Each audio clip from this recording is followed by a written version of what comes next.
মাধ্যমিক ভূগোল পরীক্ষার দোরগোড়ায় দাঁড়িয়ে কোন প্রশ্নগুলো পড়বে? ভূগোল বিষয়ে কোন প্রশ্নগুলো পড়া থাকলে তোমরা 100% পরীক্ষাতে কমন পাবে, তেমন কিছু প্রশ্ন দিয়ে সাজানো রয়েছে আমাদের এই আজকের নমুনা প্রশ্নপত্র। ভূগোল পরীক্ষার ঠিক আগের মুহূর্তে নিয়ে চলে এলাম ভূগোল বিষয়ে একটি চূড়ান্ত গুরুত্বপূর্ণ নমুনা প্রশ্নপত্র ও সাথে তার উত্তর। এই নমুনা প্রশ্নপত্রে থাকা প্রতিটা প্রশ্ন পরীক্ষার জন্য ভীষণ গুরুত্বপূর্ণ, পরীক্ষাতে আসার মতো প্রশ্ন। কাজেই তোমরা যারা ভূগোল পরীক্ষাতে ভালো রেজাল্ট করতে চাইছো, অবশ্যই এই প্রশ্নপত্রে থাকা প্রতিটা প্রশ্ন খুব ভালো করে পড়বে। চলো প্রথম থেকে সম্পূর্ণ প্রশ্নপত্রটি দেখে নেওয়া যাক। প্রশ্নপত্রের শুরুতে রয়েছে 1-এর দাগ, যেখানে বলা হচ্ছে বিকল্পগুলির থেকে সঠিক উত্তরটি নির্বাচন করে লেখো। এখানে 14টি এমসিকিউ টাইপ প্রশ্নের উত্তর লিখতে হবে। প্রতিটি প্রশ্নের মান 1 নম্বর করে, টোটাল 14 নম্বর রয়েছে। প্রথম প্রশ্ন, যে প্রক্রিয়ার মাধ্যমে ক্ষয়, বহন ও সঞ্চয় কার্যের মাধ্যমে ভূপৃষ্ঠের সামঞ্জস্য বিধান হয় তাকে বলে? উত্তর হবে পর্যায়ন। এরপর দ্বিতীয় প্রশ্ন, পাখির পায়ের মতো আকৃতির বদ্বীপ দেখা যায়? উত্তর হবে মিসিসিপি মৌসুমী নদীর মোহনায়। এরপর 3 নম্বর প্রশ্ন, বায়ুমণ্ডলের শীতলতম স্তর কোনটি? উত্তর হবে মেসোস্ফিয়ার। 1.4-এর প্রশ্ন, ওজোন গ্যাসের স্তর লক্ষ্য করা যায় বায়ুমণ্ডলের যে স্তরে, তা হলো? উত্তর হবে স্ট্র্যাটোস্ফিয়ার, অর্থাৎ রাইট আনসার অপশান খ। 1.5-এর প্রশ্ন, কোন স্থানে জোয়ার ও ভাটার প্রকৃত ব্যবধান প্রায়? উত্তর হবে 6 ঘন্টা 12 মিনিট। 1.6-এর প্রশ্ন, ফ্রান্সের রোন নদীর উপত্যকায় প্রবাহিত শীতল স্থানীয় বায়ুকে বলে? উত্তর হবে মিস্ট্রাল, অর্থাৎ রাইট আনসার অপশান গ। এরপর 1.7-এর প্রশ্ন, বর্জ্য ধোয়া বিষাক্ত জল যে নামে পরিচিত তা হলো? উত্তর হবে লিচের। এরপর 1.8-এর প্রশ্ন, দক্ষিণ ভারতের সর্বোচ্চ শৃঙ্গটি হলো? উত্তর হবে আনাইমুদি। নেক্সট 1.9-এর প্রশ্ন, দক্ষিণ ভারতের পশ্চিম বাহিনী নদীগুলির মধ্যে দীর্ঘতম হলো? উত্তর হবে নর্মদা। পরের প্রশ্ন, সর্বাধিক রাজ্যকে স্পর্শ করে এমন অঙ্গরাজ্যটি হলো? উত্তর হবে উত্তরপ্রদেশ। 11 নম্বর প্রশ্ন, মোট ধান উৎপাদনে যে রাজ্য প্রথম স্থান অধিকার করে? উত্তর হবে পশ্চিমবঙ্গ। এরপর 1.12 নম্বর প্রশ্ন, ভারতের ইস্পাত নগরী বলা হয়? উত্তর হবে দুর্গাপুরকে। এই যে এমসিকিউ টাইপ প্রশ্নগুলো তোমরা দেখছো, প্রতিটা প্রশ্ন পরীক্ষার জন্য ভীষণ গুরুত্বপূর্ণ, পরীক্ষাতে আসার মতো প্রশ্ন। তবে ইতিমধ্যে আমরা সম্পূর্ণ বই থেকে বাছাই করা সেরা 50টি প্লাস এমসিকিউ টাইপ প্রশ্ন উত্তর সহ আলোচনা করেছি। সেই ভিডিওতে বলা প্রতিটা প্রশ্ন পরীক্ষাতে আসার সম্ভাবনা রয়েছে। সবচেয়ে গুরুত্বপূর্ণ প্রশ্নগুলো শেয়ার করা হয়েছে সেই ভিডিওতে। অবশ্যই সেই এমসিকিউ টাইপ প্রশ্নের সাজেশন ভিডিওটি দেখে নেবে। নেক্সট 1.13 নম্বর প্রশ্ন, ভারতের সর্বাপেক্ষা কম জনঘনত্বপূর্ণ রাজ্য হলো? উত্তর হবে অরুণাচল প্রদেশ। এরপর 1.14 নম্বর প্রশ্ন, অর্থাৎ এমসিকিউ টাইপ শেষ প্রশ্ন, ইলেকট্রনিক্স শহর নামে পরিচিত? উত্তর হবে বেঙ্গালুরু। এই ছিল 1-এর দাগ থেকে 14টি এমসিকিউ টাইপ প্রশ্ন। এরপর আমরা দেখে নেব প্রশ্নপত্রে থাকা 2-এর দাগ। বলা হচ্ছে নিম্নলিখিত বাক্যগুলি শুদ্ধ হলে পাশে সু এবং অশুদ্ধ হলে পাশে অ লেখো। 6টি প্রশ্নের উত্তর লিখতে হবে, 6 নম্বর রয়েছে। 2.1-এর 1 নম্বর প্রশ্ন, শুষ্ক ও মরুপ্রায় অঞ্চলের ভি আকৃতির উপত্যকা দেখা যায়? এটা সত্য না মিথ্যা? দ্বিতীয় প্রশ্ন, প্রতীপ ঘূর্ণবাতের কেন্দ্রে উচ্চচাপ ও বাইরে নিম্নচাপ বিরাজ করে? পরের প্রশ্ন, কানাডার নিউ ফাউন্ডল্যান্ডের কাছে ডগার্স ব্যাংক পৃথিবীর বিখ্যাত মগ্নচড়া? এই প্রশ্নগুলোর কতটা সত্য বা মিথ্যা সেটা তোমাদেরকে নির্বাচন করতে হবে। 4 নম্বর প্রশ্ন, পেট্রো রসায়ন শিল্পকে আধুনিক শিল্প দানব বলা হয়? পরের প্রশ্ন, ভারতের সর্বপ্রথম মুম্বাইয়ে মেট্রো রেল চালু হয়? এরপর 6 নম্বর প্রশ্ন, তামিলনাড়ু বৃষ্টির জল সংরক্ষণে বিশেষ অগ্রণী? 7 নম্বর প্রশ্ন, সূর্য, চাঁদ, পৃথিবীর সমকৌণিক অবস্থানকে সিজিগি বলে? বেশিরভাগ স্টুডেন্টই পারবে কোনটা সত্য বা কোনটা মিথ্যা, তোমরা অবশ্যই জানো, যেহেতু পরীক্ষার একদম দোরগোড়ায় এসে ভিডিওটি দেখছো। এরপর রয়েছে প্রশ্নপত্রের 2.2-এর দাগ। বলা হচ্ছে শূন্যস্থান পূরণ করো যে কোনো 6টি। প্রথম প্রশ্ন, প্লায়া হ্রদের পাশে পলি জমে সৃষ্ট ভূমিকে ড্যাশ বলে? দ্বিতীয় প্রশ্ন, বায়ুর গতিবেগের একক হলো ড্যাশ? এই যে 1 মার্কের কিছু প্রশ্ন দেখছো তোমরা, এই প্রতিটা প্রশ্ন আমরা একটি ভিডিওতে উত্তর সহ আলোচনা করেছি। সেই ভিডিওতে প্রায় সম্পূর্ণ বই জুড়ে বাছাই করা সেরা 50টি প্লাস এসকিউ টাইপ প্রশ্ন উত্তর সহ আলোচনা করা হয়েছে এবং এই প্রশ্নপত্রে যে প্রশ্নগুলো দেখছো সেই প্রতিটা প্রশ্নের উত্তর সেখানে পেয়ে যাবে। অবশ্যই ভিডিওটি দেখে নেবে, এই ভিডিওতে আমরা কোনো রকম উত্তর বলে দিচ্ছি না তার জন্য। এরপর 3 নম্বর প্রশ্ন, সম্পৃক্ত বায়ুর আপেক্ষিক আর্দ্রতা %। 4 নম্বর প্রশ্ন, ফ্রিজ থেকে গ্যাস বেরোয়। এরপর 5 নম্বর প্রশ্ন, ভারতের কমলালেবুর শহর হলো 2.6 এর প্রশ্ন, ভারতের একটি শুল্কমুক্ত বন্দর হলো 2.2 এর 7 নম্বর প্রশ্ন, উপগ্রহ চিত্রে বনভূমির রং হয় এরপর রয়েছে প্রশ্নপত্রে 2.3 এর দাগ, বলা হচ্ছে 2 একটি শব্দে উত্তর দাও যে কোনো 6টি। এখানে সরাসরি এসকিউ টাইপ প্রশ্ন রয়েছে কয়েকটি, যে প্রতিটা প্রশ্নের উত্তর তোমাদেরকে লিখতে হবে। প্রতিটি প্রশ্নের মান 1 নম্বর করে, টোটাল 6 নম্বর রয়েছে। প্রথম প্রশ্ন, যে উচ্চভূমি দুটি নদী ব্যবস্থাকে পৃথক করে তাকে কি বলে? ইম্পর্টেন্ট। দ্বিতীয় প্রশ্ন, বায়ুমণ্ডলের কোন স্তরে জেট বিমান যাতায়াত করে? নেক্সট 2.3 এর 3 নম্বর প্রশ্ন, কোন তিথিতে ভরা জোয়ার সবচেয়ে বেশি শক্তিশালী হয়? এরপর 4 নম্বর প্রশ্ন, কোন সীমারেখা ভারত ও চীনের সীমানা নির্ধারণ করে?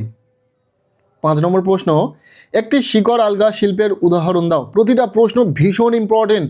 এই এসকিউ টাইপ প্রশ্নগুলোর উত্তর আশা করছি বেশিরভাগ স্টুডেন্টেরই জানা, তবে যদি তোমার না জানা থাকে তাহলে অবশ্যই আমাদের এসকিউ টাইপ প্রশ্নের যে সাজেশন ভিডিওটি রয়েছে সেই ভিডিওটি দেখে নেবে। ভিডিওর লিঙ্ক আমি এই ভিডিওর ডেসক্রিপশনে দিয়ে রাখবো, সেখানে সম্পূর্ণ প্রশ্নের উত্তর সহ আলোচনা পেয়ে যাবে।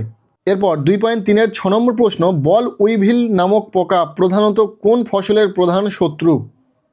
7 নম্বর প্রশ্ন, ভারতের বৃহত্তম লৌহ ইস্পাত শিল্প কেন্দ্রটি কোথায় অবস্থিত? এরপর 8 নম্বর প্রশ্ন, পিক্সেল কথাটির অর্থ কী? ব্যাস, এই যে 8টি এসকিউ টাইপ প্রশ্ন তোমরা দেখলে, প্রতিটা প্রশ্ন কিন্তু পরীক্ষার জন্য ভীষণ ইম্পর্টেন্ট, পরীক্ষাতে আসার সম্ভাবনা রয়েছে। প্রতিটি প্রশ্ন উত্তর সহ খুব ভালো করে পড়ে নেবে। এরপর রয়েছে প্রশ্নপত্রের 2.4 এর দাগ, বলা হচ্ছে বাম দিকের সাথে ডান দিক মিলিয়ে লেখো।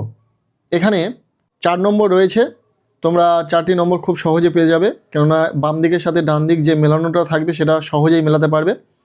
এখানে যে স্তম্ভ মেলানোটি রয়েছে দেখে নেব। বাম দিকে কী কী রয়েছে দেখে নাও, আঁধি, ভারতের রুর, খাদ্য ফসল, সবুজ নগর। আর ডান দিকে রয়েছে চেন্নাই, দুর্গাপুর, ধুলিঝড়, ধান। আশা করছি তোমরা প্রত্যেকেই মেলাতে পারছো, একটু চেষ্টা করো, অবশ্যই পারবে। এরপর রয়েছে প্রশ্নপত্রের 3 এর দাগ, বলা হচ্ছে নিচের প্রশ্নগুলির সংক্ষিপ্ত উত্তর দাও, বিকল্প প্রশ্নগুলি লক্ষণীয়। এখানে রয়েছে 2 মার্কের প্রশ্ন, 6টি প্রশ্নের উত্তর তোমাদেরকে লিখতে হবে, টোটাল 12 নম্বর। মনে রাখবে, ভূগোল পরীক্ষাতে 2 মার্কের প্রশ্ন হোক, 3 মার্কের বড় প্রশ্ন হোক বা 5 মার্কের বড় প্রশ্ন হোক, সেক্ষেত্রে প্রতিটা প্রশ্নের একটি করে বিকল্প প্রশ্ন থাকবে, অর্থাৎ পরীক্ষাতে তুমি কিন্তু অপশান পাচ্ছ। 2 মার্কের জন্য প্রথম প্রশ্ন, বাজাদা কাকে বলে? এর অথবা প্রশ্ন, শৈবাল সাগর কি? এরপর দ্বিতীয় প্রশ্ন, আপেক্ষিক আর্দ্রতা কাকে বলে? এর অথবা প্রশ্ন, ডোল ড্রামস বলতে কি বোঝো? পরের প্রশ্ন, বৈদ্যুতিক বর্জ্য বা ই বর্জ্য কি? এর অথবা প্রশ্ন, ইউট্রোফিকেশন বলতে কি বোঝো? 2 মার্কের প্রশ্নের জন্য ঠিক কোন প্রশ্নগুলো পড়তে হবে সে বিষয়ে আমরা ইতিমধ্যে সাজেশন দিয়েছি, সেই সাজেশন ভিডিওটি অবশ্যই দেখে নেবে এবং সেই ভিডিওতে 2 মার্কের জন্য অল্প কিছু প্রশ্ন বলে দেওয়া রয়েছে। সেই প্রশ্নগুলো যদি তুমি খুব ভালো করে পড়ে রাখতে পারো তাহলে 100% পরীক্ষাতে 2 মার্কের প্রশ্ন কমন পাবে। এরপর 3.4 এর প্রশ্ন, পর্জল মৃত্তিকার 2টি বৈশিষ্ট্য লেখো। এর অথবা প্রশ্ন, মৌসুমি বিস্ফোরণ কাকে বলে? নেক্সট 5 নম্বর প্রশ্ন, আদমশুমারি বলতে কি বোঝো? এর অথবা প্রশ্ন, সোনালী চতুর্ভুজ কাকে বলে? 6 নম্বর প্রশ্ন, সেন্সর কাকে বলে? এর অথবা দিয়ে শেষ প্রশ্ন, অনুসারী শিল্প কি? 2 মার্কের জন্য এই প্রশ্নগুলো ইম্পর্টেন্ট রয়েছে, খুব ভালো করে পড়বে। এছাড়াও আমরা সাজেশন তো দিয়েছি। এরপর রয়েছে প্রশ্নপত্রে 4 এর দাগ, বলা হচ্ছে সংক্ষিপ্ত ব্যাখ্যামূলক উত্তর দাও, বিকল্প প্রশ্নগুলি লক্ষণীয়। এখানে রয়েছে 3 মার্কের বড় প্রশ্ন, 4টি প্রশ্নের উত্তর লিখতে হবে, টোটাল 12 নম্বর। এক্ষেত্রেও প্রতিটি প্রশ্নের একটি করে বিকল্প প্রশ্ন তুমি পরীক্ষাতে পাবে। আর 3 মার্কের জন্য ঠিক কোন প্রশ্নগুলো পরীক্ষার আগে তোমাদেরকে পড়তে হবে সে বিষয়ে সাজেশন দিয়েছি। সেই সাজেশন ভিডিওতে বলা কিছু সাজেস্টিভ প্রশ্ন 3 মার্কের জন্য খুব ভালো করে পড়ে রাখো, তাহলে 100% পরীক্ষাতে 3 মার্কের প্রশ্ন তুমি কমন পাবেই পাবে। এই প্রশ্নপত্রে 3 মার্কের জন্য যে প্রশ্নগুলো রয়েছে দেখে নেব। প্রথম প্রশ্ন, নদীর ক্ষয়কার্যের 3টি প্রক্রিয়া সংক্ষেপে আলোচনা করো।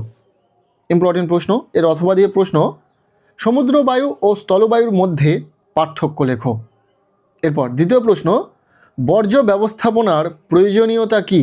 এর যে বিকল্প প্রশ্নটি রয়েছে, বর্জ্য ব্যবস্থাপনায় ফোড়ার পদ্ধতি বর্ণনা করো। ইম্পর্টেন্ট রয়েছে।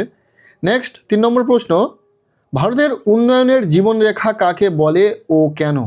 এরপর 4.3-এর অথবা প্রশ্ন, সামাজিক বনসৃজন ও কৃষি বনসৃজনের মধ্যে পার্থক্য লেখো। খুবই ইম্পর্টেন্ট, খুব ভালো করে পড়বে। এরপর 4 নম্বর প্রশ্ন, উপগ্রহ চিত্রের 3টি গুরুত্ব আলোচনা করো। এর অথবা দিয়ে শেষ প্রশ্ন, দূর সংবেদন ব্যবস্থার 2টি সুবিধা ও 2টি অসুবিধা লেখো। এই ছিল 3 মার্কের জন্য কিছু গুরুত্বপূর্ণ প্রশ্ন। এরপর আমরা দেখে নেব প্রশ্নপত্রে থাকা 5-এর দাগ। বলা হচ্ছে নির্দেশ অনুযায়ী নিচের প্রশ্নগুলির উত্তর দাও। এখানে রয়েছে 5 মার্কের প্রশ্ন, 2টি প্রশ্নের উত্তর লিখতে হবে, টোটাল 10 নম্বর। মনে রাখবে প্রাকৃতিক ভূগোল থেকে 4টি প্রশ্ন থাকবে, 2টি প্রশ্নের উত্তর লিখতে হবে, এবং আঞ্চলিক ভূগোল থেকেও 4টি প্রশ্ন থাকবে, 2টি প্রশ্নের উত্তর লিখতে হবে। এই 5 মার্কের প্রশ্ন টোটাল তোমাদেরকে 4টি লিখতে হবে এবং 20 নম্বর রয়েছে। তবে প্রশ্নগুলোকে ভাগ করা রয়েছে, যেমন প্রাকৃতিক ভূগোল এবং আঞ্চলিক ভূগোল। প্রথমে রয়েছে প্রাকৃতিক ভূগোল থেকে প্রশ্ন 5.1-এর দাগে যে প্রশ্নগুলো দেখতে পাচ্ছ তোমরা। প্রথম প্রশ্ন, নদীর ক্ষয় কার্যের ফলে গঠিত ভূমিরূপ সম্পর্কে আলোচনা করো। ভীষণ ইম্পর্টেন্ট প্রশ্ন, খুব ভালো করে পড়বে। এরপর দ্বিতীয় প্রশ্ন, বায়ুচাপ বলয়ের সঙ্গে নিয়ত বায়ু প্রবাহের সম্পর্ক বর্ণনা করো। এই প্রশ্নটিও অত্যন্ত গুরুত্বপূর্ণ একটি প্রশ্ন। 2026 সালের মাধ্যমিক ভূগোল পরীক্ষাতে 5 মার্কের জন্য কোন প্রশ্নগুলো গুরুত্বপূর্ণ রয়েছে, কোন প্রশ্নগুলো পরীক্ষাতে আসতে চলেছে সে বিষয়ে একটি সাজেশন দিয়েছি। 5 মার্কের বড় প্রশ্ন তোমার 100% কমন থাকবে যদি সেই ভিডিওতে বলা প্রতিটা প্রশ্ন তুমি খুব ভালো করে পড়ে রাখতে পারো। ভিডিওর লিঙ্ক আমি এই ভিডিওর ডেসক্রিপশনে দিয়ে রাখবো। এছাড়াও তোমরা চ্যানেলে ভিজিট করে ভিডিওটি দেখে নিতে পারো। এরপর 3 নম্বর প্রশ্ন, বিশ্ব উষ্ণায়নের প্রভাব আলোচনা করো। 4 নম্বর প্রশ্ন, সমুদ্র স্রোত সৃষ্টির কারণ, এর সাথে পৃথিবীব্যাপী সমুদ্র স্রোতের প্রভাবগুলি আলোচনা করো। প্রাকৃতিক ভূগোল থেকে এই কটি প্রশ্ন খুব ভালো করে পড়ো। এরপর রয়েছে প্রশ্নপত্রে 5.2-এর দাগ। বলা হচ্ছে যে কোনো 2টি প্রশ্নের উত্তর দাও। এখানে আঞ্চলিক ভূগোল থেকে 4টি প্রশ্ন রয়েছে, যে কোনো 2টি প্রশ্নের উত্তর তোমাদেরকে লিখতে হবে। প্রতিটি প্রশ্নের মান 5 নম্বর করে, টোটাল 10 নম্বর। দেখে নাও প্রশ্ন।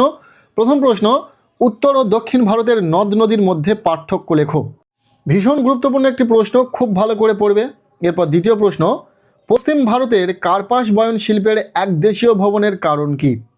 এই প্রশ্নটি অত্যন্ত গুরুত্বপূর্ণ প্রশ্ন। এরপর 3 নম্বর প্রশ্ন, পূর্ব ভারতে লৌহ ইস্পাত শিল্পের কেন্দ্রীয় ভবনের কারণগুলি আলোচনা করো।